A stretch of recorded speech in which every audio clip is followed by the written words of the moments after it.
Gangs of Galis, a Warpmancer short story by Nicholas Woode-Smith. A pale red light flickered, its audible click-click and hiss melded with the flashing of its sanguine illumination upon the broken concrete. Red sand seeped through the cracks in the badly maintained ground. The light, while pale, still managed to enhance the hue of the blood steadily spreading across the tarmac, staining Michael Falcon's white dress shirt as he lay splayed like a shriveled insect in one of the many alleys of Galis City. Danny Marzio took a drag from a cigarette and then grimaced. He blew out the acrid smoke and tossed the cigarette into the growing crimson puddle. Galis hadn't received a shipment from the Grengan tobacco plantations in months. The lab-grown stuff was all that was left, but didn't come close to the real thing. Zito Gorlia clicked his tongue in disgust as the cigarette was extinguished in the blood. That necessary, Don. Best be honouring the dead. Best way to honour the dead is to not make so many of them, Danny responded, surveying the scene. Zito stared blankly at his boss. He was sweating. The rotund man with the balding pate always looked nervous, but his colleagues knew that was never the case. Despite the moisture on his brow and beneath his pits, Zito Gorlia was as unfeeling as a sin. Bullet casings were scattered around the area. 9mm, locally sourced metal, non-corporate, Galis Smiths. Danny lifted one of the scattered shells and sniffed it. Gunpowder, not a trooper killing then. The uppity self-appointed law enforcement had been known to eliminate criminals like Michael Falcon before. It could still just as well be them. They would have had the motivation. After all, Michael had been the one leaking the trooper patrol schedules. He was a professional spy, one of the best, but even the best slipped up eventually. And even so, the troopers mainly used carbon and CC rounds. Many of the new recruits had to utilize Galician-smithed weapons and cheap Galician rounds. This could be a trooper killing, but Danny doubted that. It was messy, but effective. Michael's blood and bits were strewn across the alley. A chunk of brain stuck to the aluminium door to Michael's home. A splinter of lead had split off and hit the red light, damaging it. Troopers, even the new recruits, had better aim. They didn't spray. They summarily executed, a single shot to the head. Sometimes they even had a trial. This wasn't an execution. This was an assassination, and the trooper order were not fond of such dishonourable acts. Michael was face down in his juices, 2 holes in the head and 5 in the back. Neighbours say they heard rapid fire, boss, Zito added, hands in his pockets as he looked around, bored. Probably a scorpion. Yep, Zito agreed, uninterested. He preferred using guns to discussing them. Danny stood and took in the whole picture. Capo dead, his link to the informers and the troopers gone. Danny rubbed his chin. His link, not everyone else's. It's hot out, boss. Can we get back to the butcher? Danny didn't reply, but he did withdraw his fedora to wipe his forehead. Troopers couldn't have known about Michael, but the informers did, and disloyalty was an informer's business. Raise the bid and the snitch will cross the floor. Zito, we're going for a drive. Zito grinned. We're blasting tonight, boss. Danny laughed. When are we not? Despite his nonchalant jovialness, Danny was not pleased. Blasting was never what he wanted to do, but he was good at it. So despite other preferences, Danny kicked down the door of the only informant he knew, Mac Machine Gun Corvette. While Michael had maintained the cover of the snitch as well, Danny had happened across Mac's identity after a run-in with a corporation who had wanted him dead. As the scrap metal door fell off its hinges, a bullet drove itself into the doorframe, clinking and ricocheting off the steel frame into the concrete floor. Danny fired once, hitting the assailant in the leg. Zito followed through, tackling gunman to the ground. Apologies for not phoning ahead, dear Mac. Danny sauntered towards the struggling man as he blared on his plastic fibre carpet. Danny didn't pity him. The blood would wash out. Graco! Skyting Graco! Get off of me! The man swore, wincing at the bullet in his leg. Danny squatted beside him as Zito grunted. That's no language to use. Wait. Danny looked closer. The man was a thug. Thick muscle. Tattoos. Green-eyed mohawk. You ain't Mac. Who the fuck is Mac? Get off me, Graco. Danny indicated to Zito to stand up. Zito grunted again, but stood up with a feigned struggle, lifting the man's gun with him, pocketing it. Danny offered a hand. The mohawked man sneered as he pulled himself up onto the nearby couch, wincing. Zito, clean him up. The fat man rolled his eyes and drew out a small first aid kit. "Now tell me, what you doing in Mac's apartment?" "Those are my place," he replied, eyes angry, but voice calm. Danny glanced around the room. The man hissed as Zito used a tool to pull the bullet out and stitch the wound. It was a clean room, Spartan, except for the couch. Grey walls, no artwork. A single barred window. There was a table and 2 chairs. Another door to the right of the entrance. "What's through there?" Danny asked, indicating to the door with his thumb. "Bathroom," the thug replied, a little too fast. Then he raised his eyebrow. "Zito, didn't you need to go to the bathroom?" Zito grinned and drew his gun. The thug balked, but noticed Danny's gun pointed straight at him. Danny smiled and brought his finger to his lips. Zito sidled to the door, taking cover by the side. His hand drifted to the handle. "Mac!" The door burst open. The thug pounced. Danny fired as he jumped to his feet. The thug fell to the ground. Mac came speeding out of the bathroom towards the exit, meeting the butt of Danny's gun along the way. He fell to the floor with a harsh crunch and oomph. "Well, well, Mac. First you snitch on your handler," Danny squatted, staring at the man in his eyes as he blinked away the inevitable concussion. "And then you try to get your boss killed." Don! I didn't know it was you, I swear!" "Swearing is bad, Mac. Your bodyguard did too much of it, and look at him now." Mac gulped. A bloody lump was forming on his forehead. "McCall's dead." Danny was no longer smiling. Really?" Mac stuttered. "No wonder he didn't make it to the meet." "What meet?" "McCall was arranging meetups with all the informants. Said some changes were going to be made." "Do you know what the changes were?" No, boss. I went to meet him 2 hours ago. He didn't show. When I left the meeting place, a car started trailing me. Spooked me, so I hired this guy." He indicated the corpse. "For protection, you see. Come on, Don. I ain't a bad snitch. I'm just a, snitch. But I snitch for you. I don't know what's going on, really." "But you do know some of the other informers." I'm not supposed to. Spare the pretense." Mac sighed. Yeah, I know a guy. But he's not one of us. He's a Galis Blade." "That mercenary crew? How can they afford an informer?" "Blade's been raking in notes, boss," Zito interjected. "They know what they're doing." Mac nodded. "This guy I know has been in their link to the patrol schedules. They need the info to fulfill operations for the clients." "We aren't on bad terms with the Blades," Danny thought, aloud. "Let's go pay them a visit." "That wise, boss?" Zito was concerned, but didn't show it. Danny turned and grinned. "The Blades are professionals. I'm a professional. This is just business." "If you say so, boss." Danny hated and loved this city. He hated what it was, its dirt, its lack of class, the greyness. He hated the desperation that could be smelt in the form of sweat, blood, and feces. He hated how everything in the city had to be a firefight.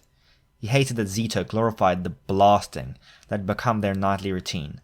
While not adverse to killing, Danny had done too much of it already for it to affect him anymore.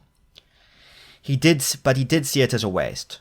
Why kill the denizens of this glorified slum when you could charge them? Why rob them when you could sell to them? And that is what Danny loved about Galis. The potential. In every grey window, Danny saw a red light. Above every dingy drinking hole, a neon sign. Trucks filled with pleasure drugs and booze. Real tobacco, real narcotics. Danny hated what the city was, a war zone, but loved what he knew he could make out of it. A business, a utopia of vice, pleasure, and credits. Without a city charter or council like in Deadstone, there was nobody to stop him from turning a shanty sea into his dream. But no empire, of glitz or grit, was easy. The Marzio Mafia, his gang, dressed in the manner of his dream, from a small crew of fedora and suit-wearing gunslingers, he had grown his business. While the troopers failed to protect the people in their outer districts, the Marzios reigned supreme, protecting businesses, households, and communities, at a price, of course. Marzio turf was safe, but it wasn't good enough. Danny didn't want to own Galis, far from it, but he wanted to make Galis suitable for profit. Keeping the psychos in line was part of the job. Losing employees was never good for any business. Losing a capo, a trusted officer, was disastrous. As such, Danny was forced to partake in what he hated, but was so goddamn good at. With Zito, born killer that he was, he went blasting. When a crew spotted a client, Danny put a bullet through their noggin. When some hoods tried to sling drugs in his alleys, they either joined up or found themselves in a highway ditch. He hated all of this, but even so, he did it all with a smile. Zito turned right. Danny jumped up in the seat as they hit a bump in the road. 2 hooligans were illuminated by the headlights and ran into the alley. "How's the associate of yours doing?" Danny asked of Zito. "Passed his test. Blew the scab's head off." Danny nodded. Zito didn't continue. That was the end of the conversation. They pulled up by Galis Blade turf. While most of the gangs of Galis maintained control over a wide area, tormenting or protecting its residents, the Galis Blades conservatively utilized only a single compound. Despite not being as large as Marzio turf, however, Danny was impressed by the Blades' fortress. 10-meter high, steel-enforced concrete walls, guard towers and kill holes at every strategic location. Only a single noticeable gate, a dried-out canal as a moat. This mercenary group could be so much more. Danny was relieved that they didn't want that. They pulled up by the bridge to the fortress. A man wearing a leather jacket with Kevlar padding leaned in. "The Don himself! You wanting to play dress-up with us, then? Sorry, sport, but we don't have time for kiddie games." "Charming. Jared, right? You did a job for us a while back. Despite your mouth, you did a good job." Danny nodded, then continued. "We're here for information." Jared scratched his head with a sheathed knife. "Well, can't hurt. Come right in." Danny smiled in thanks as the gates opened and Zito drove right in. Past the walls and fortress, the compound opened into its own community. Men and women in similar uniforms to Jared were socializing and working, even at this late hour. Zito parked in an indicated bay in front of some blades who were playing cards. They didn't reach for their guns. They felt safe behind their walls. One of the players looked at Danny and voicelessly indicated the door behind him. Through the door, Danny found the leader of the Galis Blades, Armando Jefferson. The man had light chocolate skin, short spiky hair, and a well-shaved face. He turned as the door opened and grinned. "Don, got a job for us?" "Always, Armando, but later. Here for information." Zito leaned against the wall as Armando indicated for Danny to take one of the 2 seats. "Forgive the lack of pleasantries, Armando. You know me. I'd love to chat, but things are pressing." "No worries, Donny Don. This is Galis, eh? No time for pleasantries. What you need?" "My snitch master is dead. Only snitch of his I know. Only knows one of your snitches. Not making any accusations, but need to fish at any pond I can, you see." "Don't think troopers did it?" Danny shook his head. "Too messy. It doesn't make sense. Troopers would have interrogated them somewhere else. There wasn't any sign of struggle. It was an assassination." Mondo nodded. "Gang killing. Gotta be. This is odd, though. Only gangs who'd want a piece of you don't have informants. That we know of. They rely on our information to dodge patrols." Danny looked him in the eyes. Mondo laughed, but then looked serious, meeting Danny's gaze. "The Blade don't want any piece of your empire." "Business," Danny corrected. "Whatever. We're running a tight operation. You're a good client, but you might not always be. Gotta have your own connections. But we aren't going to go around killing your guys. We make too much credit from you. We're in different businesses, Donny Don. You don't skite in our canals, we don't skite in yours." "But," Danny whispered, all semblance of a smile gone, "there's always room to grow, and skiting in someone else's pond may be risked when the reward is great." Armando enhanced his glare, his hand slowly drifting to his front chest holster. The door burst open. Armando and Danny spun their heads to the new arrival. Zito yawned and gave the young man a glance. "Commander! Spy Master's dead!" He saw that they were not alone. Sorry, Commander." Armando waved him out as the door closed. He stood up and walked towards the liquor cabinet. He started to pour some cheap brandy. He spilled a glob onto the tabletop. Then he didn't flinch as the Blade's boss tossed the glass at the wall, letting the glass collect in a shining pile on the floor. Well, Armando. Please accept my apology. It seems we're both victims here." Face red, through gritted teeth, Armando replied, bottle in hand. "It seems so, Don. It may also seem that we may need to work together in this. Someone is skiting in our canals, and I like clean canals." A joint espionage operation between the Marzios and Galis Blades ensued. Nothing like it had ever occurred in Galis City before. Business faltered. Many a made man and associate found themselves at the end of trooper justice due to the lack of informers. But investigation found that the troopers had not indeed had anything to do with the killings. They were just as surprised as the rest of the Galis underworld. Rather, a rat stationed within the troopers knew a little too much. The question was, who's rat? Galis was home to many gangs of varying power, style, and creed. What the investigation found was that the one who had spy masters no longer did. It was the same story every time. An individual, identity meant to be kept a secret, was gunned down in one of the many alleys. Sometimes, a car was reported speeding away. Other times, a cloaked figure. Never anything substantive. With the unknown came uncertainty. With uncertainty came fear. With fear came violence. The gangs of Galis found themselves on a war more brutal than anything they'd ever experienced before. But this wasn't over resources, or markets, or turf. It was over suspicion. In Galis, very few thought before they acted.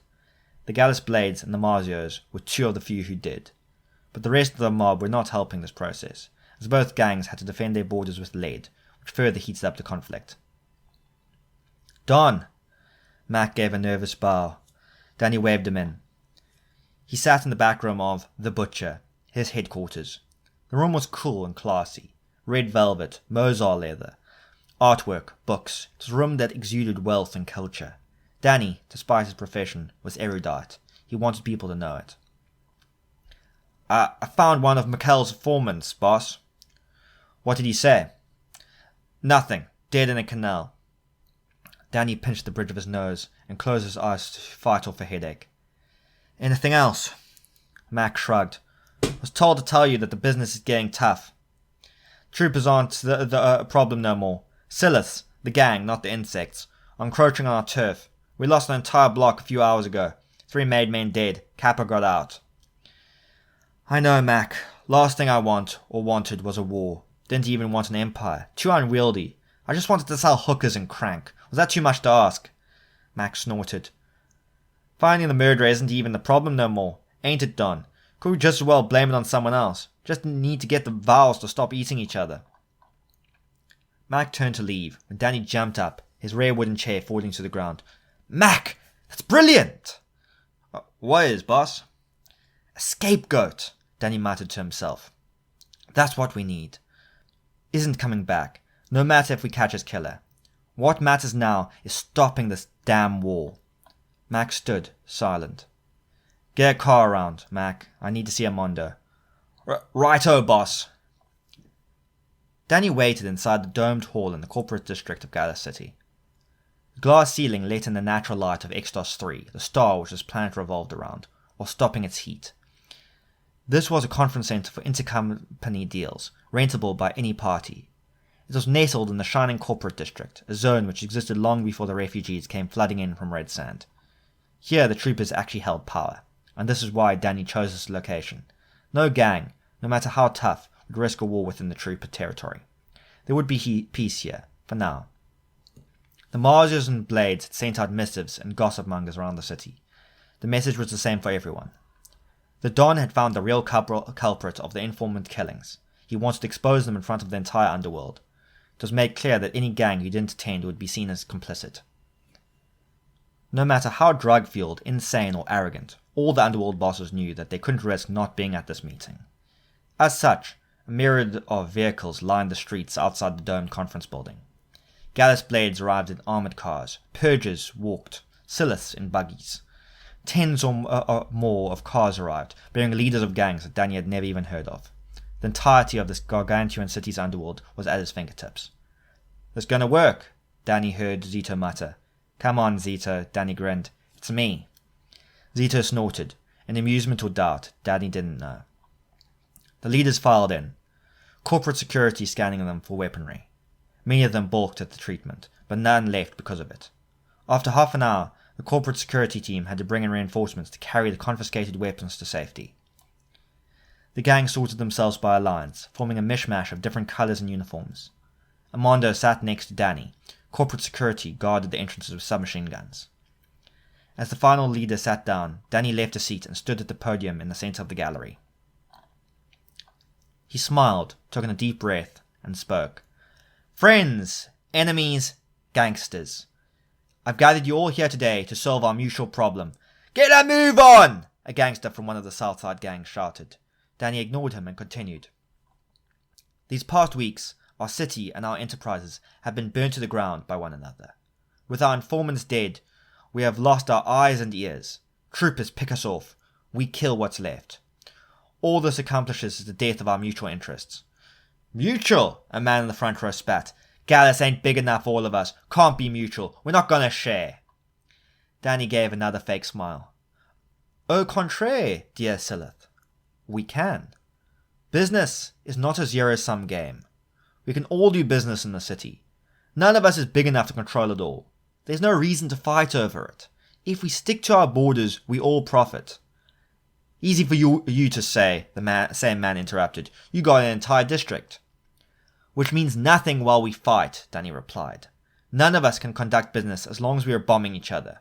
With this war, Silith, none of us profit. What do you propose? Amondo asked, on cue. I propose that we form a board. Like those suits down in Titan City? We ain't corporates, a voice came from the back row.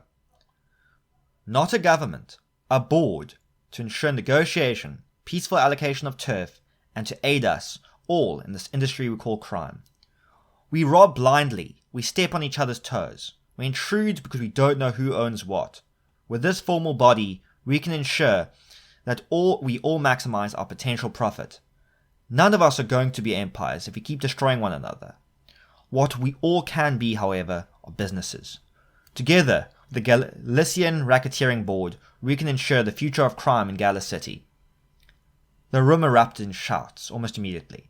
Some of the gangs who were in agreement started arguing with those who were not. Danny put his hand up to halt the agitated corporate guards. Then, the Silith in the front boomed. But that is not why we are here! The room silenced. Yes, observant Silith. And thank you for getting us back on topic. We are here to discuss our mutual enemy. An enemy which investigation has shown to be in this room. Muttering, Danny raised his hand to silence the crowd. Fancy that you'd encourage this topic, Silith, he continued, as he stared the man in the eyes. He didn't flinch. Margio Turf is right by your headquarters, is it not? What of it? It was always a shame you couldn't expand. A shame the gang with dreams of empire had to live next to such a colossus. A shame that could easily be rectified with a bullet in the right man's head.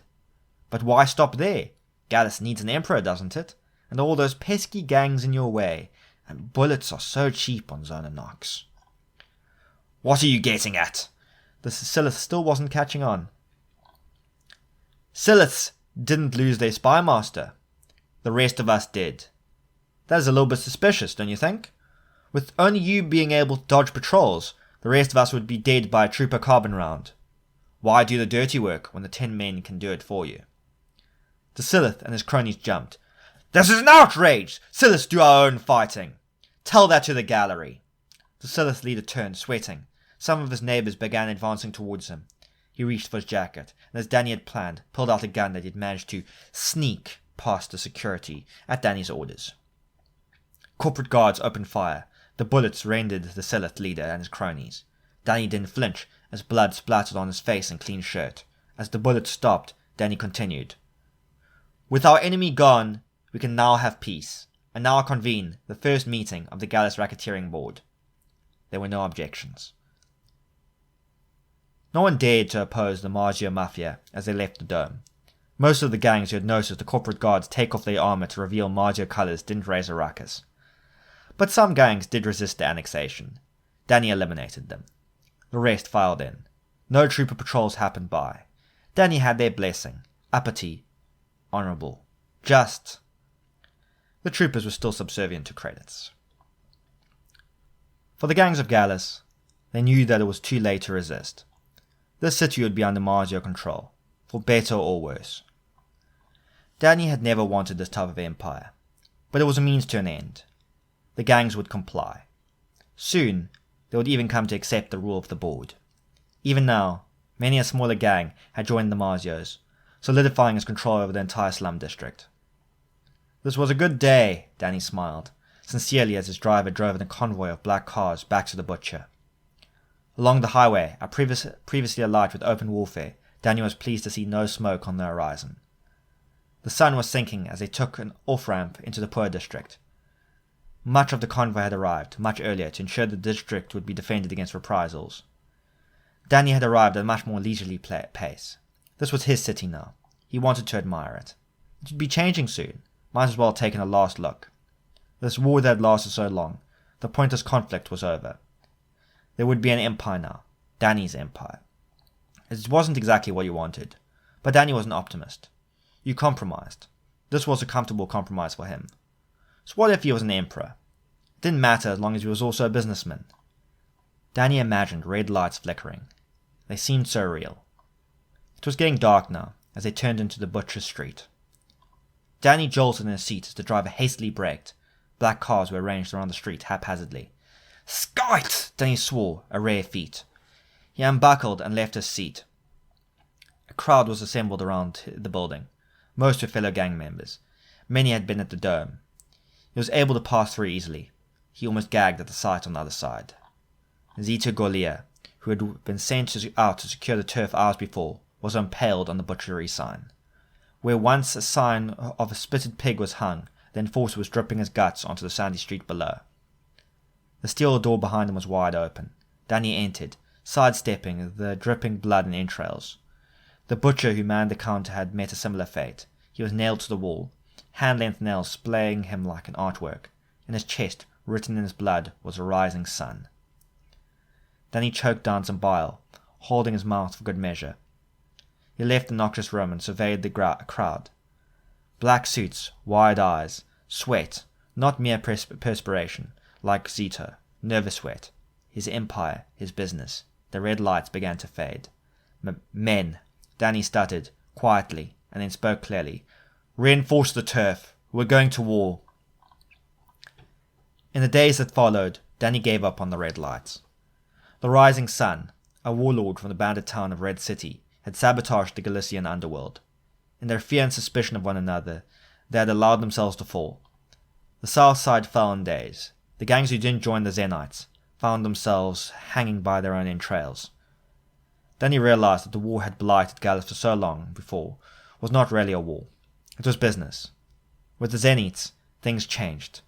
The Zenites didn't care about credits. They made enough tax on the entire south side. The rising sun wanted an empire. Not a glitzy casino and vice-filled enterprise, but a blood-soaked nation to dominate. Danny could not compete with that. The Galician racketeering board still functioned. It established organized black markets for thieves, unions for whores, and even a court of territorial disputes. The latter became irrelevant, however, as all the gangs that survived the Zenites joined with the Marzios, excluding the Purgers of Filth, who decided to fight their own crusade. The Galician blades changed sides depending on the bid. Nobody could accuse them of treachery. They were the best, and you paid for the best. Galis was a divided city. Marzios in the north, Purgers in the east, and Zenites controlling the south. Troopers could do nothing as alien invaders once again began harassing their borders. It was up to the gangs of Galis to protect the city from thugs, from psychos, from themselves. Danny gave up on the red lights. He had to settle for barred, tinted windows. He could ignore this from his armored office inside the butchery, but whenever he left and examined the dusty, decrepit streets of his home, he was reminded of how much he hated this city. Thank you for listening to this narration of Gangs of Galis, a Warpmancer short story. If you would like to continue this adventure and see what happens to Galis City, your best bet would be to read Shadow, Book 1 of the Warpmancer series, available on Amazon. Thank you for listening. If you enjoyed this audiobook, please like and subscribe.